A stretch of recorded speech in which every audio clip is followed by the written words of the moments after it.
Ancient monuments, dazzling fountains, breathtaking churches, and so much food.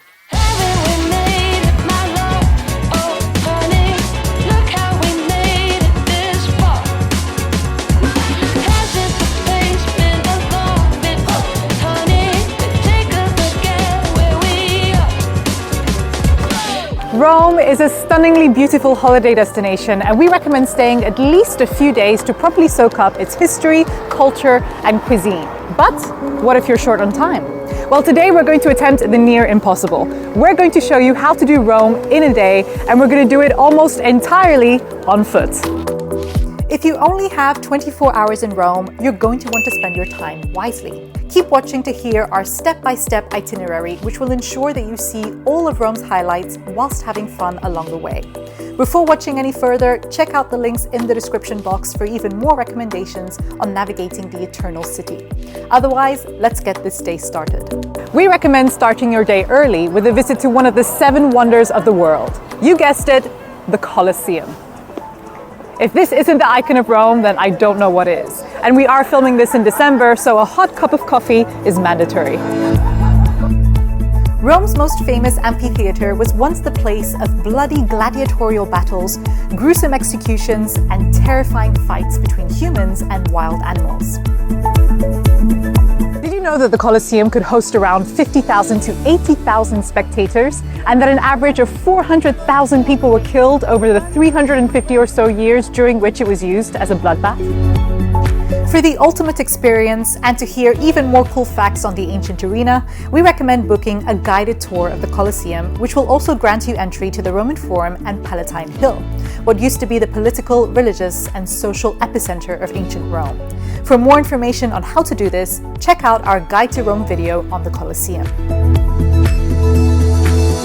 Before embarking on your tour, which usually lasts around 3 hours, make sure to have a good breakfast.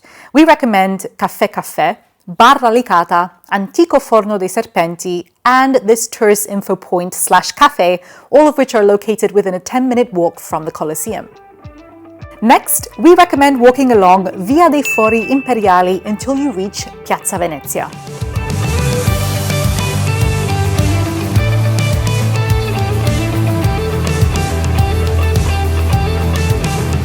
This is Il Vittoriano, also known as Altare della Patria or the Wedding Cake in English. It's one of the most visually stunning monuments in the entire country. It was built between 1885 and 1935 to commemorate the unification of Italy thanks to the country's first king, Vittorio Emanuele II.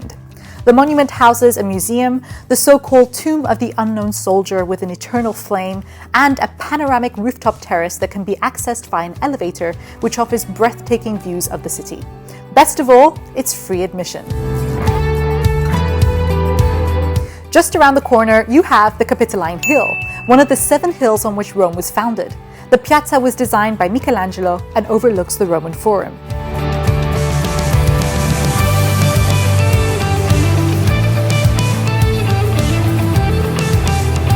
After that, we recommend strolling through the Jewish Quarter and Campo di Fiori and heading towards my favorite piazza in the city, Piazza Navona. Now, my dear viewers, if you are attempting Rome in a day, please make sure to wear comfortable shoes because this is what you're going to be walking on for most of the time.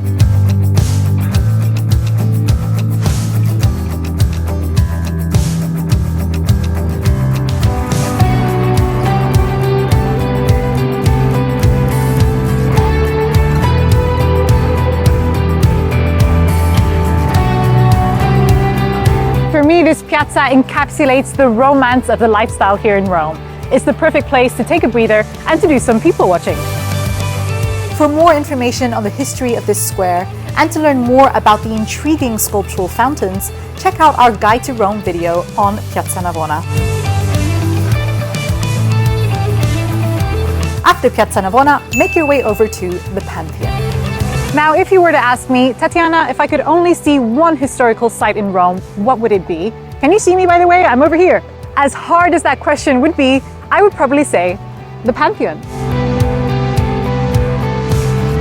Originally designed as a temple dedicated to Roman pagan gods, the Pantheon is by far one of the best preserved monuments of ancient Rome. Completed in around 126 to 128 AD, the structure is most famous for its dazzling rotund interior that supports a massive domed ceiling that was the largest of its kind at the time of its construction. This would be the perfect time to grab some lunch. For recommendations on what and where to eat in the city center, head over to our website and check out our blog posts. Some of our favorite places near the Pantheon are Armando al Pantheon, Ristorante Roscioli, Dar Filettaro a Santa Barbara, and Ginger. To sample the very best food that Rome has to offer, join us on one of our award-winning food and wine tours or cooking classes here in Rome. You'll find the link in the description box below. Okay, we're just 5 minutes away from our next stop, Fontana di Trevi. On your way, you're going to pass by my favorite church in Rome, the Church of Sant'Ignazio di Loyola. Please go inside, you will not be disappointed. A day in Rome would not be complete without visiting the city's most beautiful and romantic fountain. The sculptural elements of the city's largest Baroque fountain are a representation and a celebration of the abundance of water in Rome, thanks to the ancient Romans who built well-functioning aqueducts. In the center, we see Oceanus, the god of the sea, riding a shell-shaped chariot which is being pulled by 2 seahorses, each guided by a triton. Oceanus is accompanied by 2 allegorical female figures, abundance on the right and salubrity on the left. The basin itself represents the river Oceanus, the font of all the world's fresh water. Now, legend has it that if you throw a coin with your right hand over your left shoulder, you will one day return to Rome. If you throw 2, you will find love, and if you throw 3, you will either end in marriage or in divorce. That last one's a little bit risky. So depending on your needs, fire away. I think I better throw 2. That's 1, and that's 2.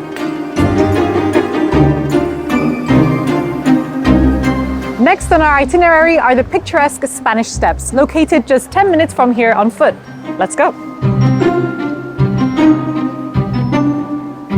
Have you ever wondered why they're called the Spanish Steps? We are in Rome after all. Well, it's because the Spanish embassy is located just around the corner. In Italian, these steps are actually known as La Scalinata della Trinità dei Monti, referring to the French church of Trinità dei Monti located at the very top of the hill. This is the widest staircase in the whole of Europe, and it's composed of a total of 135 travertine steps built in the shape of a butterfly. The view from the top of the steps is absolutely breathtaking.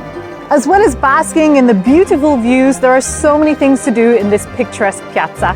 You can have some tea at the famous Babington's Tea Rooms to my right. You can visit the Keats-Shelley Museum on my left. You can hydrate at the famous Barcaccia Fountain, which means the sunken boats. You can window shop along Via dei Condotti, and you can grab a coffee at Rome's oldest cafe, Antico Caffè Greco.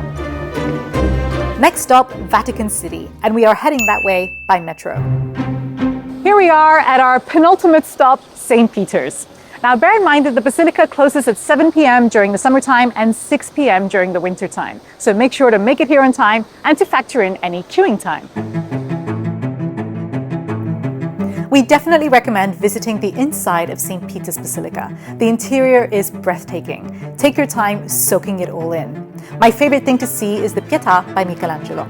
To hear more about visiting St. Peter's Basilica, and if you are also interested in visiting the Vatican museums, check out our Guide to Rome video on the Vatican City.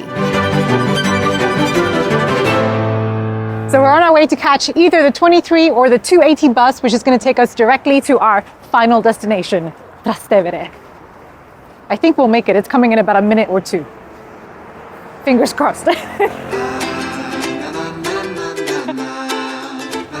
We made it to the bus stop. We're basically heading all the way down this street to Trastevere. I know that the idea of using public transport in Rome can feel and sound very scary, but it is actually really easy to use. To learn all about it, we've got an entire video on public transport in Rome, so make sure to check it out.